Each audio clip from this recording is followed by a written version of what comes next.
मंडळी, स्वागत आहे तुमचं माझ्या एका नवीन रेसिपीमध्ये। मी आज गावरान पद्धतीची कैरीची चटणी कशी बनवायची याचा व्हिडिओ तुमच्यासोबत शेअर करणार आहे। आणि मी ही कैरीची चटणी ना माझ्या सासूबाईच्या पद्धतीने बनवणार आहे। मला नाही कैरीची चटणीची रेसिपी ना मला माझ्या सासूबाईंनी सांगितलेली आहे आणि त्यांनी सांगितली त्याच पद्धतीने मी इथं कैरीची चटणी बनवणार आहे। पहा, तर त्यांच्या पद्धतीची गावरान पद्धतीची कैरीची चटणी जर बनवली ना खूप खायला टेस्टी लागते आणि मस्त पण लागते। कमी साहित्यामध्ये एकदम छान होते आणि खायला सुद्धा खूप छान लागते। आणि तर साहित्य सुद्धा भरपूर लागत नाही, मी कमी साहित्यामध्येच आपण बनवणार आहोत आणि मस्त अशी आपण मिक्सरमध्ये बनवणार नाहीत, आपण गावरान पद्धतीने असं पाटा वरुटा आहे ना याच्यावरती ही चटणी ना बनवणार आहोत। मी इथं घेतलेल्या आहेत 4 मिरच्या आणि पूर्ण एक कैरी घेतलेली आहे। कैरीच्या अशा पद्धतीने फोडी बनवून घेतलेल्या आहेत। कैरी थोडीशी आंबट घ्यायची, आंबट कैरीची चटणी खूप छान लागते खायला।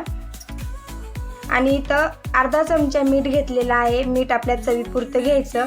इथं लसणाची एक कुडी घेतलेली आहे।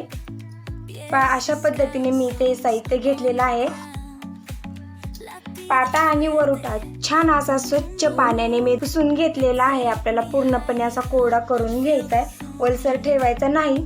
चटणी बनवताना आपल्याला पाण्याचा इथं अजिबात वापर करायचा नाही।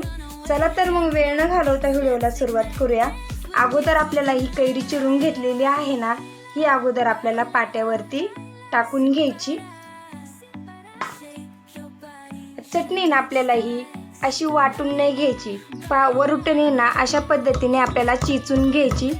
कैरी अशा पद्धतीने बारीक चिचून घ्यायची, जास्त बारीक पण नाही चिचून घ्यायची। आपल्याला इथं आबडधोबडच ठेवायची, आबडधोबड ठेवली ना चटणी खूप खायला छान लागते आबडधोबड ठेवल्याने। अशा पद्धतीने सर्व आपल्याला कैरीच्या फोडीत ना अशा बारीक करून घ्यायच्या। आता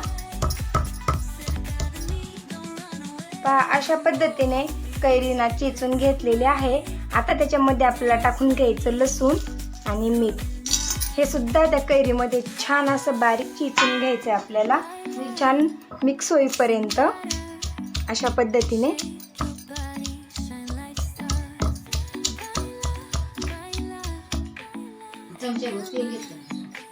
अशा पद्धतीने आबडधोबड कैरीची आपण चटणी बनवलेली आहे। पाहू शकता किती छान आणि मस्त दिसत आहे। बारीक नाही बनवायची, अशा पद्धतीनेच आबडधोबड बनवायची। मी इथं तुम्हाला दाखवत आहे। ही वरण भातासोबत, चपाती सोबत, भाकरी सोबत जरी खाल्ली ना तरी पण खायला खूप छान लागते आणि वरण भातासोबत तोंडी लावायला सुद्धा छान लागते। आपण आता एका डिश मध्ये काढून घेऊया आणि आपल्याला आहे ना त्याच्यामध्ये ना एक उभळ तेल टाकून घ्यायचं आहे। तर मी इथं एक उभळ तेल घेतलेलं आहे अशा पद्धतीने। आणि याच वाटीमध्ये ना आता हा ठेसा काढून घ्यायचा आणि तेलामध्ये ना छान असा मिक्स करायचा। छान लागते आंबट तिखट कैरीची चटणी। आणि आता ती तेलामध्ये मिक्स करून घ्यायची छान। गावाकडे ना अशाच पद्धतीने कैरीची चटणी बनवली जाते बरं का। मस्त अशी आपली कैरीची चटणी तयार झालेली आहे। कशी वाटली माझी इथं कैरीची चटणी नक्की मला कमेंटमध्ये सांगा आणि तुमच्या नातेवाईकांसोबत सुद्धा माझा हा व्हिडिओ शेअर करायला विसरू नका। पुन्हा भेटूया अशाच नवीन नवीन गावाकडच्या रेसिपीमध्ये। तोपर्यंत धन्यवाद।